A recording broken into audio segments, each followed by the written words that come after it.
How do I begin to tell you how spending 4 full days with 19 grizzly bears and 9 cubs has changed my life forever? 4 days in the bush have made me even more acutely aware of our responsibility to steward the earth better. Despite being a wildlife photographer for 2 years, nothing could compare with my experience in the Khutzemateen. I struggled with how this was a Unitarian talk, not just a vehicle for sharing my passion. But isn't it our passions that drive us to do better? And of course, let's bring in my favorite principle, our seventh principle, respect for the interdependent web of all existence of which we are a part. And my favorite source, which is the second one, direct experience of that transcending mystery and wonder affirmed in all cultures, which moves us to a renewal of the spirit and an openness to the forces which create and uphold life. Now let me transport you to the Khutzemateen. You'll see on your left the map of where the Khutzemateen is, just across from where that little green marker is. That's where Alaska starts. And on the left, the island bottom left of your screen is Haida Gwaii. So it's north of Haida Gwaii, north of Prince Rupert. It's the most northerly coastal BC that you can arrive at. The Khutzemateen Park Grizzly Bear Sanctuary was established in 1994, the first area in Canada to be protected specifically for grizzly bears and their habitat. It is the first undisturbed estuary of its size to be protected along the north coast of BC. It has rugged peaks 2,000 meters above the valley of wetlands, old-growth temperate rainforests, and a large river estuary. You'll see on the right, that's the Khutzemateen Lodge. It's an old fishing and hunting lodge that was grandfathered in when the protected sanctuary was created. Only one boat is allowed to go down the estuary. There's actually a ranger station halfway down to stop anyone entering but the one small Zodiac. There is one rule: don't get off the boat. In the 30 years that this estuary has been protected, or has been protecting the bears, they have all been given names. And I don't agree with this practice. It makes it feel like we're anthropomorphizing the bears. However, it does help us keep track of them. I'm not very good at recognizing bears, and knowing that we were looking at Summer or Rocky or Fern or Minnie really helped. Perhaps looking at the photos, you might think a bear is looking happy, sad, or tired. Perhaps they are. But who are we to really know? I often have conversations with people when someone will say, "There's a happy eagle." Well, does an eagle feel happiness? Would we know if an eagle was feeling happiness? So let me take you to the Khutzemateen. We spend 6 to 8 hours a day with the bears. We float down the estuary, starting from our floating lodge. And just to give you another idea of what it's like, this is the dining room. So there are 6 photographers and 2 guides. And these are the adorable little bedrooms. So we spend 6 to 8 hours a day floating down the estuaries amongst the bears, seeing multiple bears multiple times. I have trouble saying that we are not disturbing the bears. I riled against this when one of the guides said that on the first day. Then I experienced being among the bears and started to reluctantly agree. It's hard to adequately describe the experience with words. So let me start telling you a little bit about the bears. This is Summer, and her partner is Rocky. They've been together mating this spring. Summer may mate with other bears. Grizzly bears are actually a subspecies of brown bears. For a long time, it was thought they were a completely separate type of bear because of the hump on their back. But indeed, they are part of the brown bear family. This is Summer sleeping. She's sleeping mere meters from our boat. About 6 inches below her nose is the water of the estuary, and she is lying in sedge grass, sleeping away. Here's Summer having a little bit of a drink. It's quite interesting because the estuary is salt water, so the bears know to drink just the top millimeter or two of water, which is the water that's been filtered by the bog and is rainwater or runoff water. So it's quite amazing that these huge creatures are able to drink with such delicate tongues. Summer's just finished having a drink here, as you can see, and I wanted to draw your attention to grizzly bear claws. They're really quite astonishing. Those claws are 4 inches long. When grizzly bears are cubs, they are able to climb up trees because they have much shorter nails. But as they grow into adult bears, the grizzlies get these hugely long claws to help them dig. This is not the same in black bears. This is a picture of Summer smelling the air. Now, bears have terrible eyesight, so often they need to smell their environment to see what's happening. You'll note she doesn't have her snout pointing towards us in the boat. The bears are used to us being there. That makes me uncomfortable. However, with the behavior we saw, see for yourself what you think, if this is a good thing or a bad thing. So back to Summer smelling the air.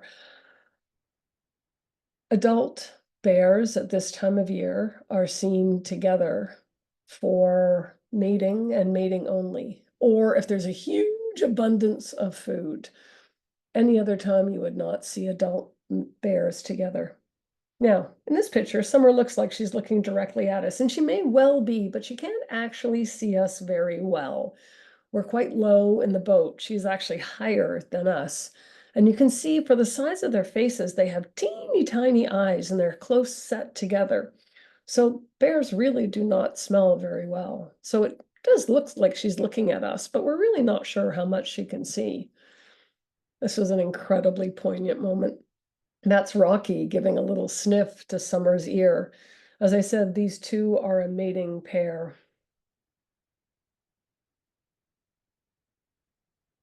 I never thought I'd see this in my life. A bear swimming across the estuary. They swim from one side to the other to get access different parts of the sedge grass or to get away from another bear. This is Fern and her 3 cubs.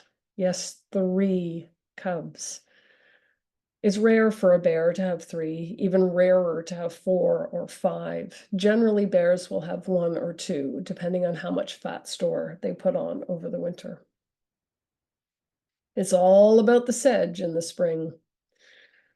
These bears just not destroyed, but they would go through the sedge, eating copious amounts of it. They were almost like strimming machines. They'd come through and eat so much of it. This time of year, sedge is 25% protein, and they really need to put on weight after hibernating all winter.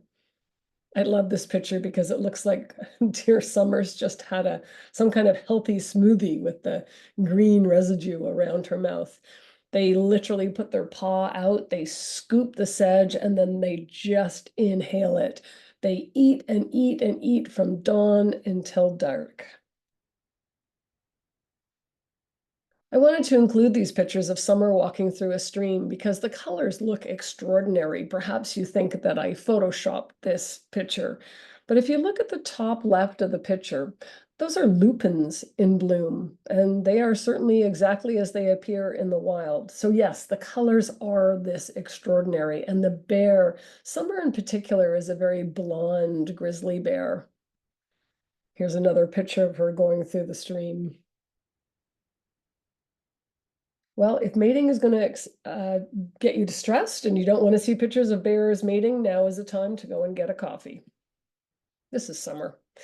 Summer walked by Rocky and gave her tail a little shake. Let's see, is Rocky interested? Mm-hmm. Oh, he's interested, all right. What was so beautiful to me, never having seen bears mate before, was the kind of play beforehand, the tenderness, the snuggles. And then this happened. It was quite an extraordinary moment. I was in a boat with 5 other professional photographers, And there was not a dry eye on the boat. Very few of us had ever seen grizzly bears mating, let alone grizzly bears 20 meters away mating. And then there was this moment. And for all I was taught as a child about how wild and scary grizzly bears are, they're animals. And yet you see this incredibly tender moment. But yes, is it tender? Do I know? No, I don't. Am I anthropomorphizing the bears? I think I am. But they snuggled and they cuddled and they were nose to nose. It's hard to describe the emotion when you get to witness something you never thought you would see in the wild. Digging for clams. This is really fascinating behavior. Here's Rocky, and he's lifting up a rock to look under it for clams. Only bears The only bears that dig for clams are ones that were taught by their mums. It's not a learned behavior later in life. So, for example, Summer doesn't dig for clams because her mom never taught her to, but her partner Rocky does. So, even her witnessing this, she will not do this behavior. So, it's pretty interesting that that happens with the bears. Okay, it's time for cubs. We saw so many cubs, 9 different cubs. How lucky were we to see these just adorable creatures. Fern is slightly out of the photo, and these are her 3 babies. It is almost impossible to get a picture of 3 cubs looking up all at the same time. You'll notice here that there's clearly the cub on the right in the middle of the picture is bigger than the others. There is always a runt when there are 3 cubs because bears have 3 sets of nipples. The highest ones have the most fat, and then going down, they have less and less fat. So when the first 2 cubs are born in hibernation, don't you know, they crawl up to get the nipples that have the most fat. So the 3rd cub will only get milk that is less in fat. So there's always a smaller runt of the litter of bears when there are more than 2. These cubs were so adorable, exploring their environment. At this point, they're about 15 months old, so this is not their first summer. The brand newborn cubs that were born in February of this year haven't come out yet. It's a pretty dangerous place for cubs. Here's mom and her baby. Again, incredibly hard to get pictures of them with their heads up. In this picture, you can see Fern with 2 of her babies, and you can clearly see the hump on the back of her neck, sort of upper back, lower neck.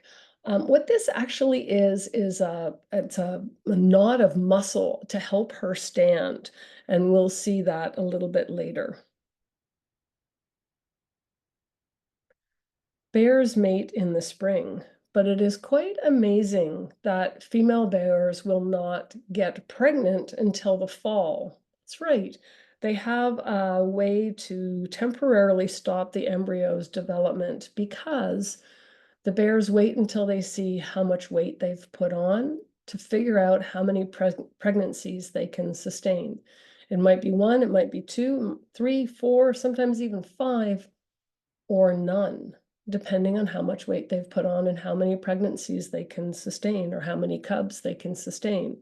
It's called delayed implantation. As well, female bears can keep the embryos from different males. Now, unfortunately, this doesn't protect them from being killed by the male bears. What happens is when a female has cubs, and they'll have the cubs for sure for 2 summers, sometimes for 3, they will not become fertile and will not mate. And the male grizzly bears want to make sure there's lots more of their cubs. So they will actually kill cubs. They'll kill even their own cubs. Very few grizzly bears survive into maturity. Okay, so let's talk about something happy now. I just love this picture of the cub looking at the piece of grass. He looks mournful, maybe a bit sad. Who knows what he's feeling? I just thought this was a really sweet shot. And just a moment about their paws. These guys have massive paws. Picture one of your big plates for your dining room table. These paws are bigger. They are 9 inches wide and 8 inches high. They are just huge. This is a story about a bear called Hot Chocolate and her cub Marshmallow. So this is Hot Chocolate. And sometime this summer, she got separated from her little cub Marshmallow. So Marshmallow, this is Marshmallow's second summer. So she's the same age as the other cubs you saw. But Marshmallow is all on her own, and it's a very dangerous time for Marshmallow. What we think happened is a male bear probably came on the attack to get Marshmallow, and somehow Hot Chocolate stopped that, but it separated the cubs or the cub and her mom. So even though we saw them about 100 meters apart, they haven't quite found each other yet, and we don't really know why. So this is Marshmallow. I thought this was very sweet because we were all quite sad for Marshmallow and worried about her. And then she sort of waved to us as if to say, don't worry, I'm a tough cub, I'll be fine. This is a picture of a subadult. The subadults aren't named because it takes a lot for a grizzly bear to actually get to full maturity, and many of them don't make it. I know this picture looks like this bear is being very fierce. Not at all. He's just chewing on sedge. But this is how bears were presented to the public as sort of a scare campaign. Yeah, it's true. We have to be careful of grizzly bears. Yeah, they're unpredictable. Yeah, if you meet one hiking, you could be in trouble. But this bear is just chewing on sedge. It's not growling. Never thought I would see this. Here are two cubs standing behind their mom. They're actually a little scared. So they're kind of hiding behind mom, but they're also very inquisitive. So they're standing up, leaning on mom, and kind of just having mom in front of them for protection. It was a glorious moment. No dry eyes in the house. And here's mom standing. You can see her paws are dripping with water. It's an incredibly wet environment that they live in. Here's a cub standing up. And a close-up of a cub standing up. I freaked out when I first saw this photo because I thought the cub had funny teeth. It is actually just little pieces of sedge grass. And here are two cubs standing up. I had no idea I would see one cub, let alone two cubs standing. I was quite thrilled with this photo. This is another picture of Summer. You can see how long her claws are, but you can also see she has a wasp on her shoulder, and she was moving very, very quickly. So we don't know, had the wasp stung her? Did she know the wasp was there? But I was quite excited to get home and see that photo. All right, well, here is the best experience of all. So this is Minnie and her two cubs, and they have just had to swim across the estuary to get away from a male bear that was charging them and could have killed one of the cubs easily. So they're pretty tired after their swim. And Minnie sits down, and the cubs start to nurse. This is incredibly rare behavior to see in the wild, and we're 10 to 15 meters away. I was uncomfortable. I was worried. Oh, I think we do disturb the bears. But seeing a mama bear nurse her cubs is making me rethink. I cannot underline enough how beautiful it was to see this. If you look at the little cub, you can see the little cub is blowing a milk bubble. And then after they finished nursing, they snuggled and fell asleep. Our last afternoon was really hard. We'd had 3.5 incredible days, and we went out and yet again had an incredible day. The light was stunning. Even though it was pouring rain, there was just something magical about the light.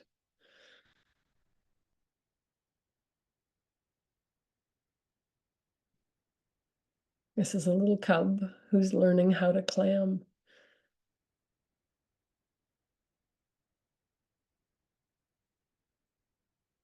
And Mama standing up.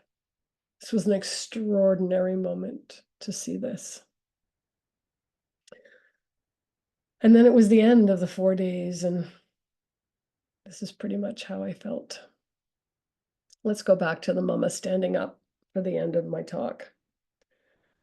I took 30,000 photographs, made some amazing friends, and I felt I'd been gifted with the most incredible of all experiences.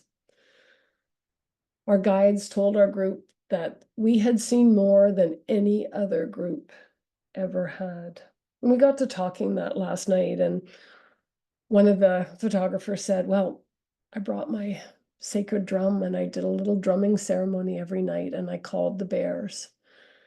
And someone else said they sang a song to the bears in the morning quietly as we went out to see them. I said that I had spoken to Great Mother Grizzly Bear and asked her permission to see her beautiful kin and to say that we would be respectful and quiet and honor her family of bears. And it turned out that all 6 of us each did something to honor the grizzly bears, to ask for their presence and to thank them afterwards. It was a unique experience. Let's circle around to the principle and source. I started at the beginning. Our 7th principle, respect for the interdependent web of all existence of which we are a part. Did this experience ever drive that home for me? Never has it been more clear. My duty to the environment, my duty to these bears. We are destroying their world. And it was made so crystal clear by spending time with them. And the second source, direct experience of that transcending mystery and wonder affirmed in all cultures, which moves us to a renewal of the spirit and an openness to the forces which create and uphold life. This was transcending mystery and wonder. These 4 days were the most incredible days of my life.